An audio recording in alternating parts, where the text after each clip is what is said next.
What's going on, Cougar fans? Peter Borkowski here on the Cougar Sports Network, bringing you this edition of Coaches Weekly. And once again, I'm joined by the head coach of the CUC men's basketball team, Coach Surles. Coach, welcome back to the show. I'm excited to talk to you today.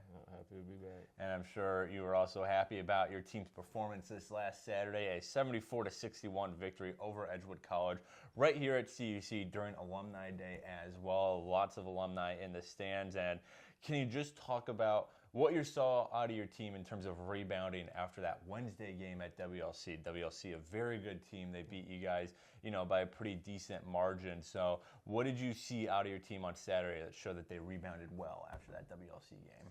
Yeah, after the Wisconsin Lutheran game, we kind of went back and watched some film and seen the mistakes that we made that led to the loss and, that large point differential. And that practice leading up towards Edgewood, we corrected those mistakes. And I think the guys went out there and just, kept things simple. The last time I was here, we talked about composure and staying the course. And I think that's something that we were able to do because in that first half of the Edgewood game, it was pretty close until maybe the last 8 minutes or so. Right. They pulled away. And I think that that was just because the guys, listened to, what we were telling them about mistakes, and they corrected it and they implemented it, and they just stayed composed and did what they needed to do. Right.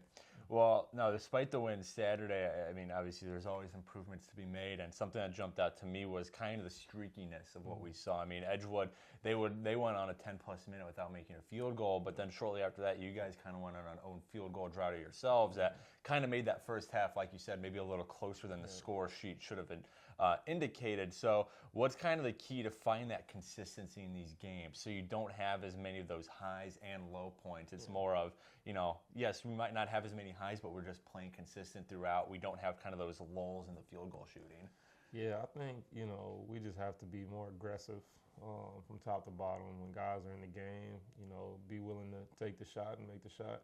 I think that's a big piece of it, and guys are starting to slowly get out of their shell. Like you notice, Riker Johnson has been coming a long way. I've seen some good things from Aaron Brown.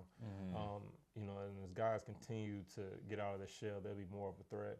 Also, to us as coaches, a big piece of that Edgewood kind of switched up what they were doing defensively slightly. And it took us a second to kind of figure out how we were going to attack it. So that also played a part as well. But ultimately, we just have to keep the defensive intensity because that's been our big thing this year is when things get stagnant, we can rely on our defense to kind of help create offense, and that's going to be a consistent theme throughout the year as well. Right. Well, you mentioned some of the guys who stood on that Edgewood game, but I think the guy who kind of led the way was Sean Beckman that game. He had 18 points, a double-double, and rebounds as well. And we've seen this before out of Sean. I mean, he's got the height for it. He's got the shooting ability. He made 3 threes in that game. But what's the key for him to kind of find that consistency? We talked about the team, but what's the key for Sean? Came in as a transfer last year. He's in the starting lineup now more and more regularly. What's the key for him to get more games like we saw against Edgewood, where he's getting double-doubles, where he's getting, 18, 20 points, whatever it may be? I think for one, it's just be physical, be aggressive. Going into that game, that's something that we really told him he needed to do, just be physical. And he went out there and he, answered the bell. Also, too, we got to get him more touches early and often. He's one of the better shooters on the team, and he has a really good feel around the rim. So the more we can get him involved, the easier it is for him to settle in and get his feel and his rhythm in the game. So I think we have to just get him the ball and go from there.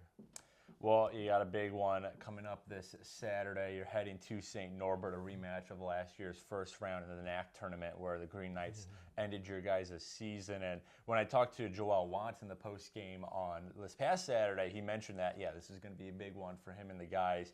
Do you and the coaching staff kind of see it that way too? Obviously, there's going to be a lot of emotions, but are you kind of trying to build it up in that way of, hey, big game, rematch, all that? Or is this going to be just kind of another day in the office, again, against one of the better teams in the NACC at that too? No, we definitely still have that bitter taste in our mouth from losing to them 3 times last year.